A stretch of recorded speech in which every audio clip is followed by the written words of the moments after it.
오늘 하나님이 주시는 말씀은 데살로니가전서 5장 12절에서 28절 말씀입니다.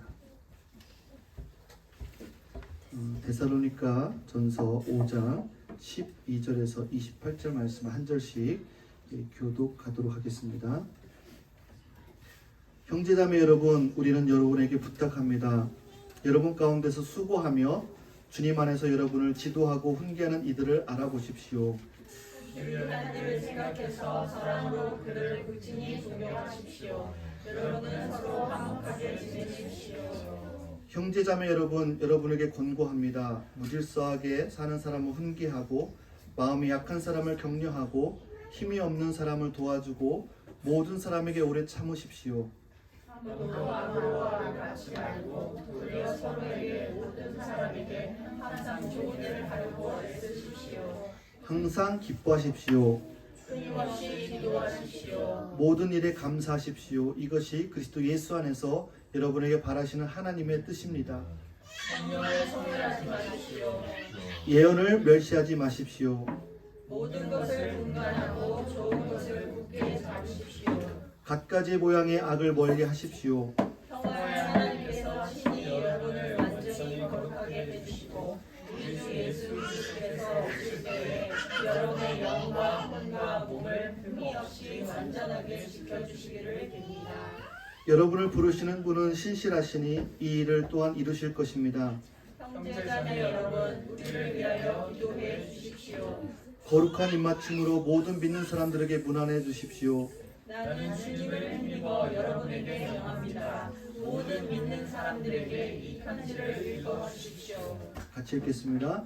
우리 주 예수 그리스도의 은혜가 여러분과 함께하길. 아멘. 오늘 말씀 제목은 마지막 때를 우리가 어떻게 살아야 되는가. 우리 사진 잠깐 보시면 탱크가 보이죠. 탱크. 전쟁입니다. 그 다음에요, 기근. 아이들이 먹을 것이 없어서 이렇게 말라 있죠. 그 다음에요, 지진 이죠.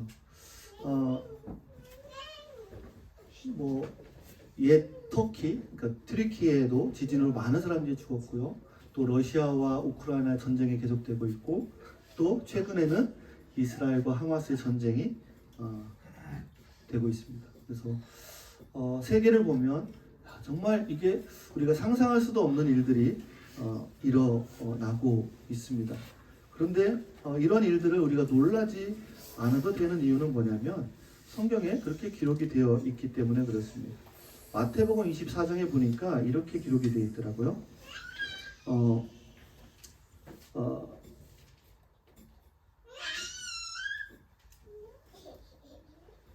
많은 사람들이 보면 6절에 보니까 여기저기서 전쟁이 일어난 소식과 전쟁이 일어날 날이라는 소문을 들을 것이다. 그러나 너희는 당황하지 않도록 주의하라 하여라. 이런 일이 반드시 일어나야 한다. 그러나 아직 끝이 아니다. 민족이 민족을 거슬러 일어나고 나라가 나라를 거슬러 일어날 것이며 여기저기 기근과 지진이 있을 것이다. 그러나 이런 모든 일은 진통의 시작이다라고 말씀을 하고 있어요. 우리가 세계를 바라볼 때 오늘 말씀처럼 마태복음에 기록되어 있는 것처럼 전쟁이 일어나고 기근이 있고 여러 가지 일들이 말씀들이 이루어지는 것을 보게 됩니다. 근데 이게 끝이 아니다라는, 시작이다라는 거예요. 그러나 예수님이 이 땅에 오시고 십자가에서 죽으시고 부활하신 이후에, 승천하신 이후에 계속해서 우리는 마지막 때를 향해서 가고 있다라는 거예요. 우리가 수험생이 시험에 관심이 없다면 어떨까요? 우리가 취업을 해야 되는데 취업에 전혀 회사에 관심이 없다면 여러분 어떻겠습니까?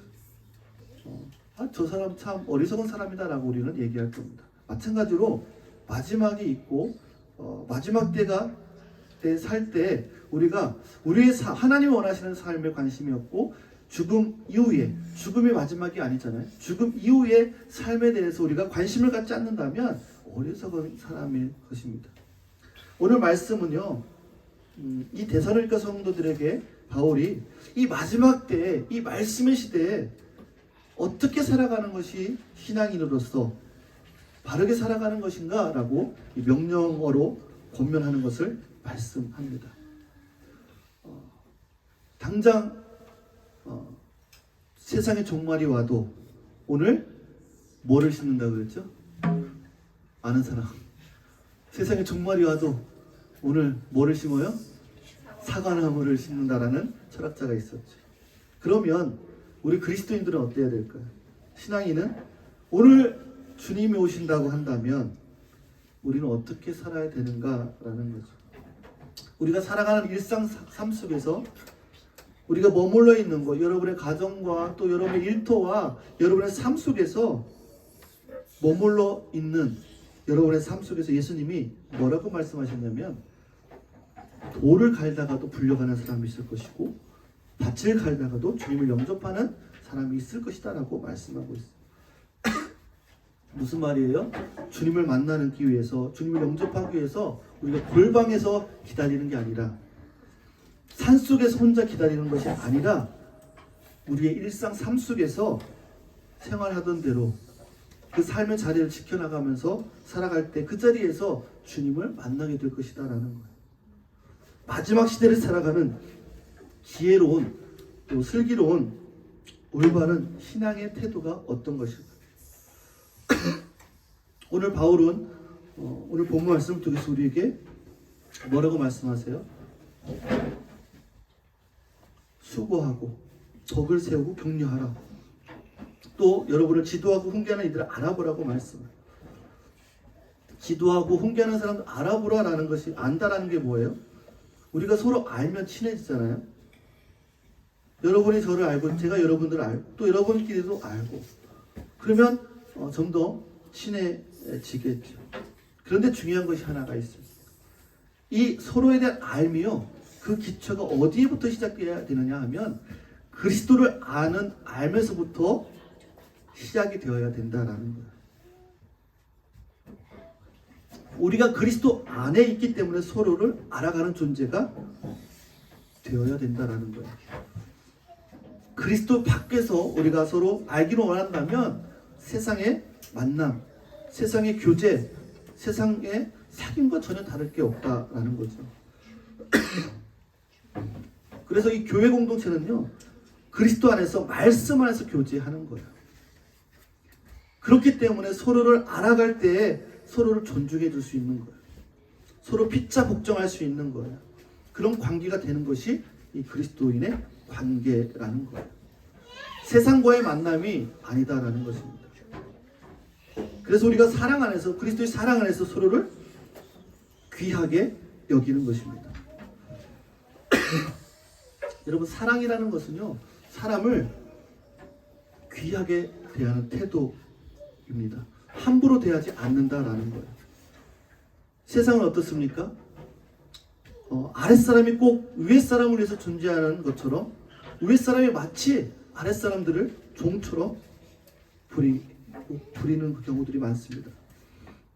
그런데 여러분, 교회 공동체, 그리스도인의 삶을 살아간다는 것은 서로 존중한다는 거예요.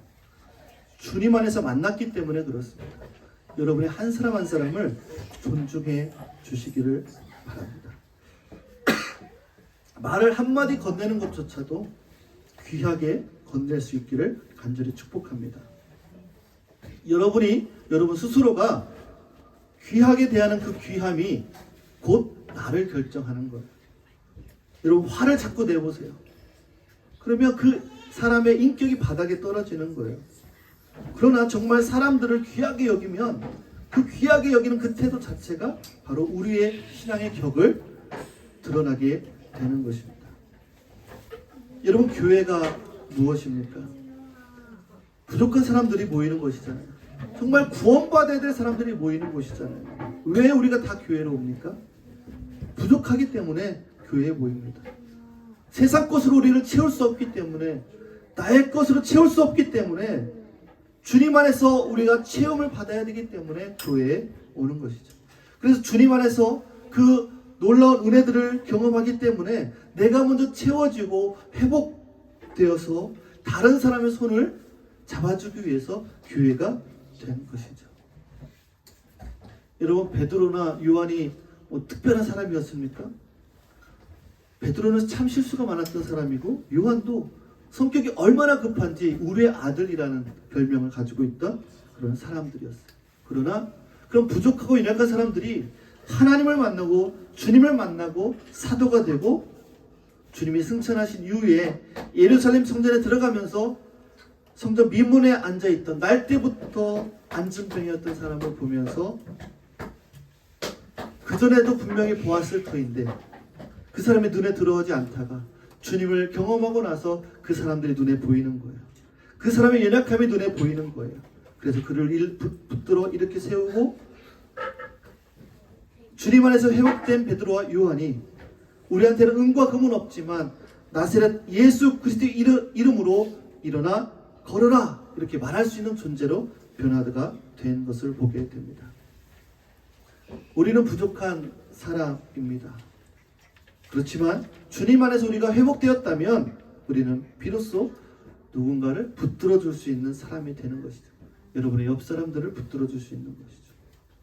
나만 알다가 내 이웃을 보는 것이죠. 내 이웃 사람은, 내 옆에 사람을 보게 되는 거예요. 그래서 마음이 약한 사람을 위로해 주는 말을 하는 거죠. 여러분, 우리 아이들을 키워도요, 이 아이들이 다 달라요. 아무리 야단을 쳐도 잡초처럼 일어나는 애들이 있어요. 아무리 혼나도 기가 죽지 않는 애들이 있어요. 잘못하면 막 혼내면 기가 안 죽어요, 이 아이들은. 근데 어떤 아이들은요, 혼내면요, 이 아이의 평생 그것이 짐이 되고, 그 인생이 힘들어지는 아이들이 있다라는 거예요. 달라요. 아이들이 달라요. 그래서 그 아이들에 맞게 우리가 대해줘야 되는 것이죠. 야자를 좀 맞아도 툭툭 털고 일어난 아이들은 잘못하면 막 혼낼 수도 있죠. 그런데 한번 잘못했다고 막 혼냈다가 그 인생 전체가 낙심되고 고꾸라지고 일어나지 못하는 아이들은 어떻게 돼요? 잘 분별해서 격려해주고 세워줘야 된다라는 것이죠. 어른들도 마찬가지, 교회 안에서도 마찬가지. 잘 분별해서 약한 자들은 격려해주고 세워주고 힘없는 자들을 안아주고 이렇게 세워주는 것이 교회됨을 드러내는 것이다 라는 것입니다. 오늘 본문 말씀을 보면 이 모든 사람에게 악을 악으로 갚지 말라고 이야기합니다. 예수님이 이 말씀을 하기 전에는요, 어떻게 했어요? 악을 악으로 다 갚았어요. 다리를 부러뜨렸어. 그러면 내 다리가 부러졌어. 그럼 상대방 다리도 부러뜨려야 돼. 이게 갚는 거였어요. 이 겨울이가 보미를 딱 때렸어. 그럼 보미가 어떻게? 갚아야지. 자기도 머리를 맞았어. 그러면 머리를 또 때려. 이게 갚는 거였어요. 근데 예수님이 뭐라고 했어요? 악을 이제는 악으로 갚지 마라 라고 말씀하셨어요. 너를 박해하는 자로 해서 기도해라. 원수를 사랑해라 라고 말씀하시는 거예요. 어떻게 원수를 사랑할 수 있을까요? 여러분, 예수님 때문에요, 세상에 혁명이 일어난 거예요. 그 전까지는 원수를 갚았던 인생이 사회잖아요. 예수님 때문에 세상이 뒤집힌 거예요. 원수를 사랑하라고? 여러분, 어떤 혁명가도 세상을 바꿀 수 없었습니다. 그런데 진짜 혁명가는 예수님이시죠. 예수님 만난 사람들은요, 인생이 바뀌어지고 사람이 달라집니다. 그래서 여러분, 사람을 위해서 기도해야 합니다. 정말 지도자를 위해서 기도해야 되고, 학교의 선생님들을 위해서 기도해야 되고, 또 사업하는 사람들을 위해서 기도해야 하는 것이죠. 왜요? 예수님을 그 사람들이 만날 수 있도록 하나님 도와달라고 기도해야 되는 거예요. 예수님을 만나면 인생이 바뀌기 때문에 그렇습니다. 예수님 없이 돈을 많이 벌면 행복할까요? 아니요.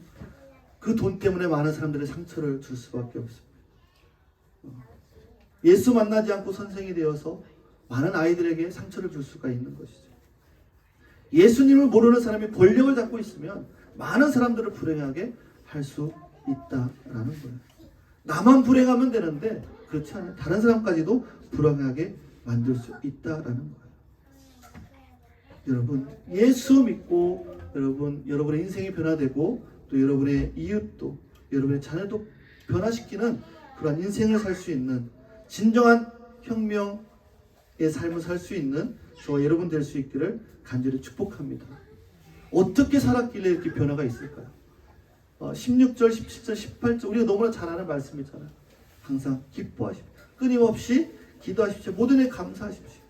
바울이 이 이야기를 하면서 안 되는 것을 우리에게 말씀하고 있을까요? 그렇지 않았을 것 같아요. 바울은 이것을 경험했던 것이죠. 항상 기뻐하고 기도하고 감사하는 삶을 경험했던 것이죠. 그러기에 하나님이 이 말씀을 그에게 경험시켰고 또 그 말씀을 통해서 우리에게 증거하는 것이죠.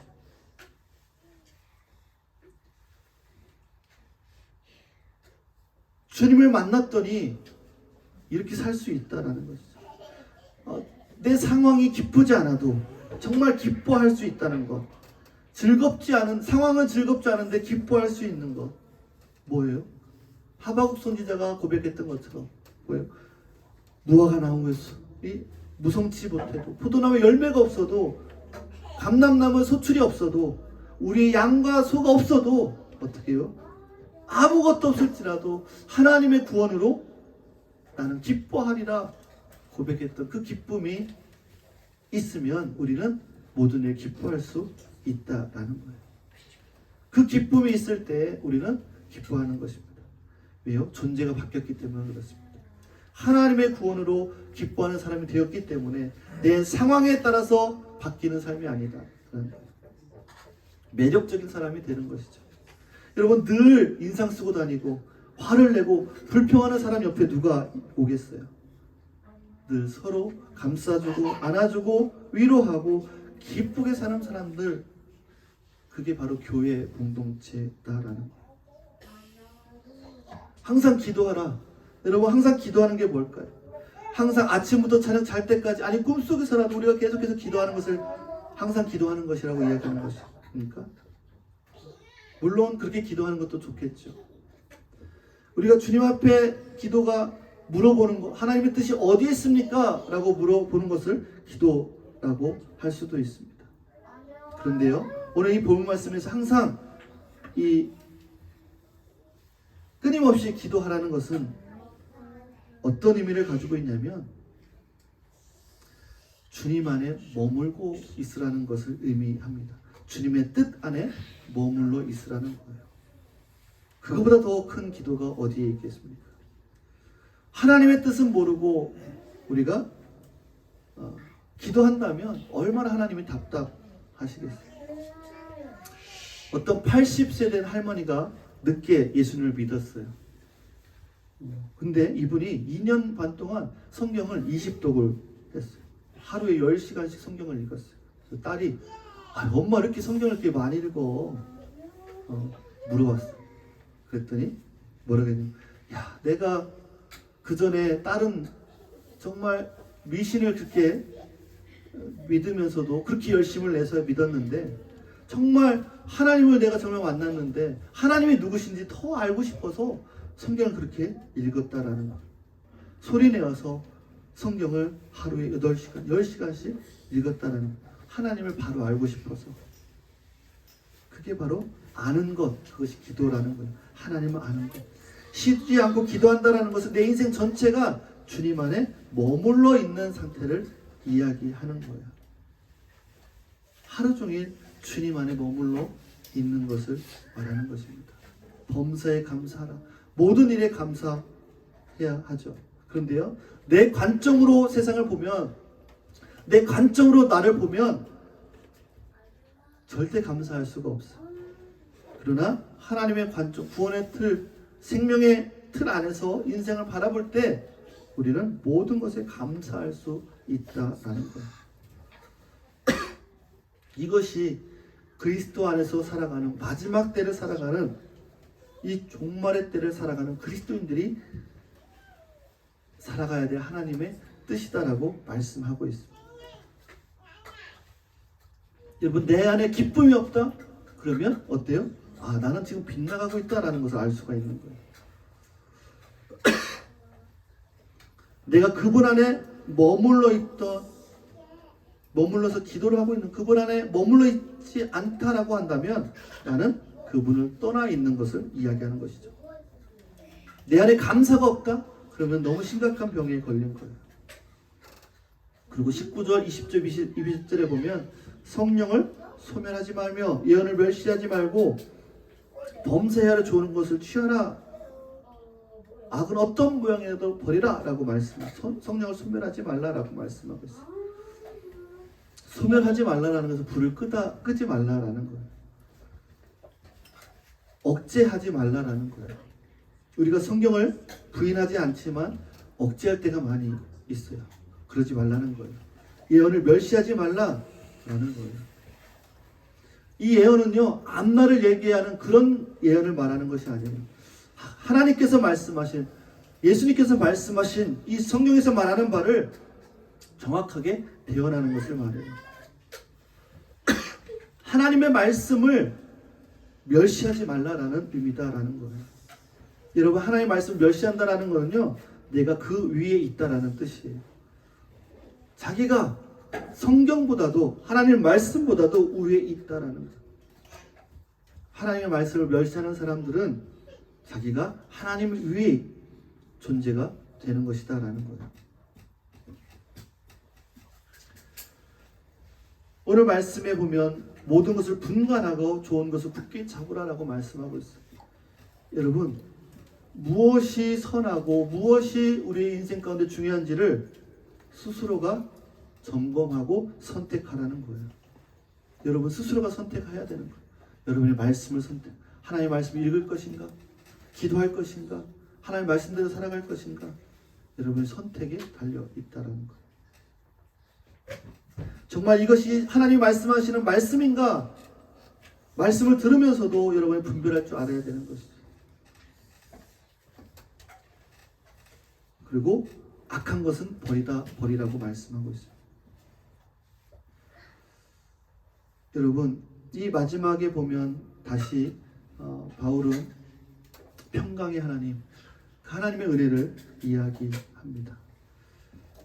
이 데살로니가 교회의 편지 첫 말미에 은혜와 평강이 너에게 있을지어다 라고 인사했는데, 이 마무리에서도 바울은 평강의 하나님이 너희와 함께하기를 원하고 너희를 거룩하게 하기를 원하고 또 그리스도께서 다시 오실 때 흠없이 온전한 관계로 그분을 맞이하기를 원한다라고 말씀하고 있는 것입니다. 여러분, 주님이 오실 때 여러분은 어떻게 맞이하시겠습니까? 정신없이 막 살다가 예수님이 오신다고 그때 막 단장하고 맞을 준비를 하시겠습니까? 여러분, 늘 기름이 채워져 있어야 되는데 기름이 없어서 그 신랑을 맞이하지 못했던 어리석은 5 처녀를 여러분 기억하시잖아요. 여러분, 늘 기름이 채워져 있는 슬기로운 5 처녀처럼 우리가 살아야 한다라고 주님은 우리에게 말씀하고 있습니다. 여러분, 우리의 신앙의 주도권은요, 우리가 갖고 있지 않아요. 하나님이 갖고 있어요. 주님이 갖고 있어요. 우리는 신실하지 못하지만 하나님은 신실하시는 분이에요.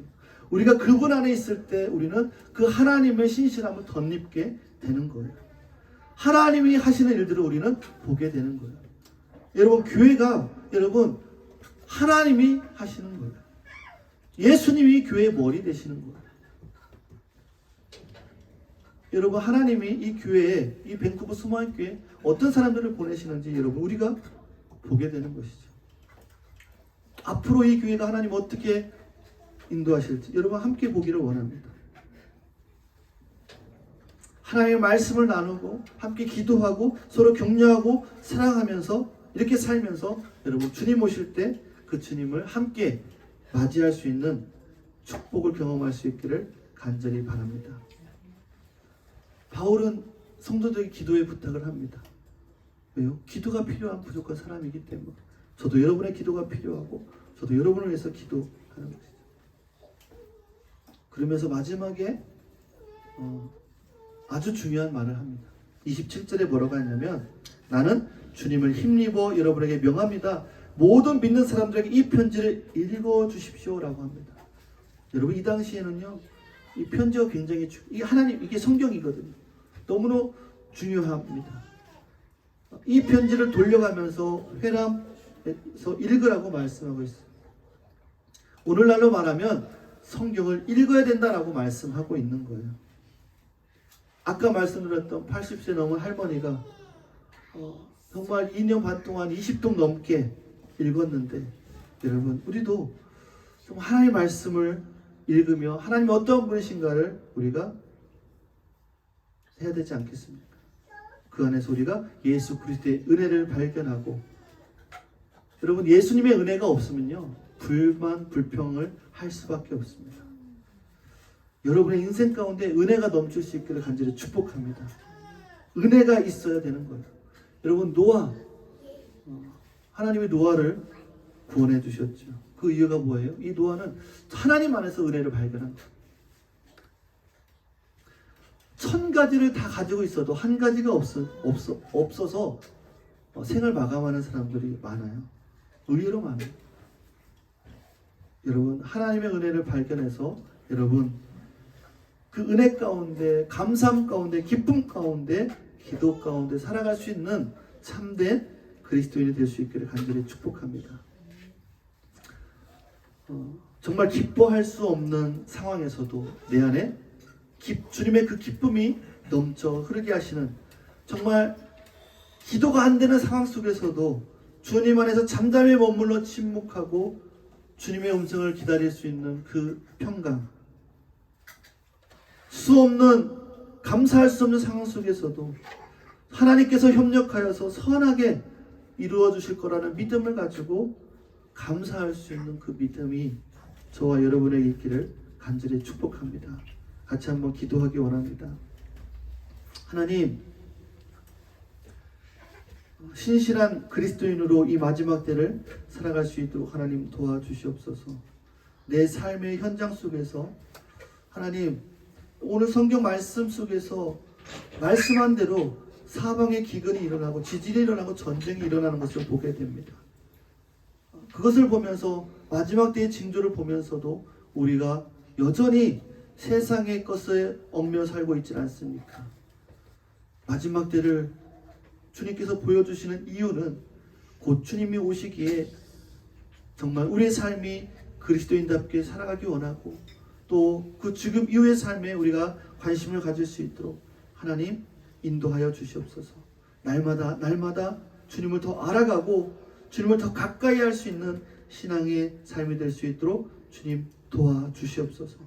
십자가에서 나를 부르신 그 주님의 그 은혜, 그 아버지의 사랑에 날마다 나를 부인하고 십자가의 길을 걷게 하시는 그 성령님의 인도하심을 따라 우리가 살아갈 수 있도록 하나님 오늘도 나를 붙들어 주시고 인도하여 주시옵소서. 정말 죄를 버리고 분별하여서 말씀대로 살기로 결정하는 오늘 이 시간 성도들의 마음을 붙들어 주셔서 주님 오시는 그날까지 영원히 함께 할 수 있도록 하나님 도와달라고 이 시간 같이 한번 한 목소리로 기도하도록 하겠습니다.